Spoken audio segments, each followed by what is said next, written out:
जब भारत अपना बिखरा था तब चंद्रगुप्त ने अखंड किया, फिर अपनी कलम के दम पे उसे भीमराव ने बुलंद किया। जब भारत अपना बिखरा था तब चंद्रगुप्त ने अखंड किया, फिर अपनी कलम के दम पे उसे भीमराव ने बुलंद किया। उस देश के कुर्सी पे अब तो ऐसा ठग है बैठा, उस देश के कुर्सी पे अब तो ऐसा ठग है बैठा, जो देश को ऐसे बेच रहा कि नाम पड़ा विक्रेता। वो चाय बेचते बेचते अब बन गया देश विक्रेता। आया देश विक्रेता, देखो आया देश विक्रेता, आया देश विक्रेता, देखो आया देश विक्रेता।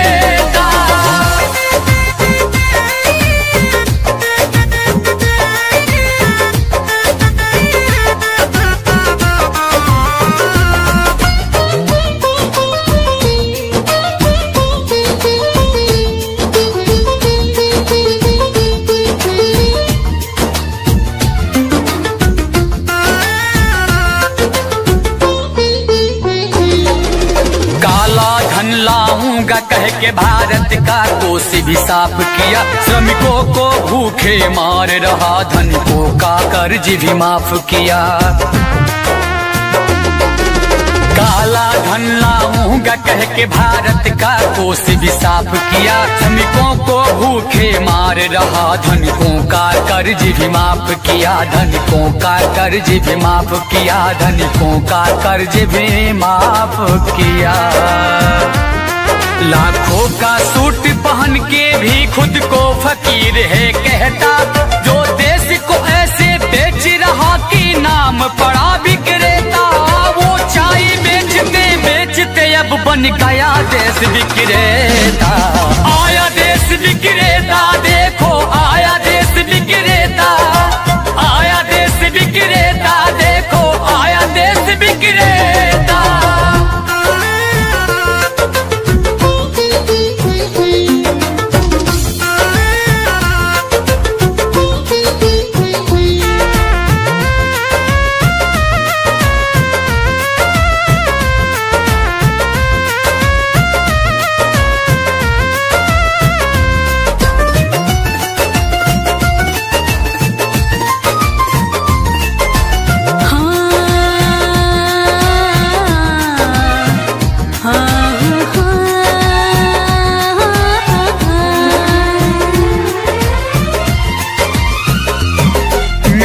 तो उसके जूते का कैसा है स्वाद बताती है, जब जब चुनाव हो तब उसको माँ की याद आती है। मीडिया तो उसके जूते का कैसा है स्वाद बताती है, जब जब चुनाव हो तब उसको माँ की याद आती है, माँ की याद आती है, माँ की याद आती है। किसी का संग दिल पति है तो वो किसी का मतलबी बेटा, जो देश को ऐसे बेच रहा कि नाम पड़ा विक्रेता। वो चाय बेचते बेचते अब बन गया देश विक्रेता। आया देश विक्रेता, देखो आया देश विक्रेता, आया देश विक्रेता, देखो आया देश विक्रेता। जब भारत अपना बिखरा था तब चंद्रगुप्त ने अखंड किया, फिर अपनी कलम के दम पे उसे भीमराव ने बुलंद किया। उस देश के कुर्सी पे अब तो ऐसा ठग है बैठा, उस देश के कुर्सी पे अब तो ऐसा ठग है बैठा, जो देश को ऐसे बेच रहा कि नाम पड़ा विक्रेता।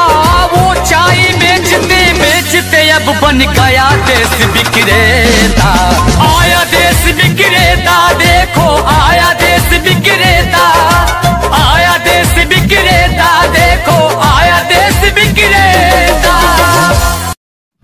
बहुजन समाज के गाने व न्यूज़ आदि वीडियो देखने के लिए सब्सक्राइब कीजिए टी मिशन चैनल और नोटिफिकेशन बेल पर दबाकर ऑल पर क्लिक कीजिए ताकि सभी वीडियोस की नोटिफिकेशन आप तक पहुंच सके।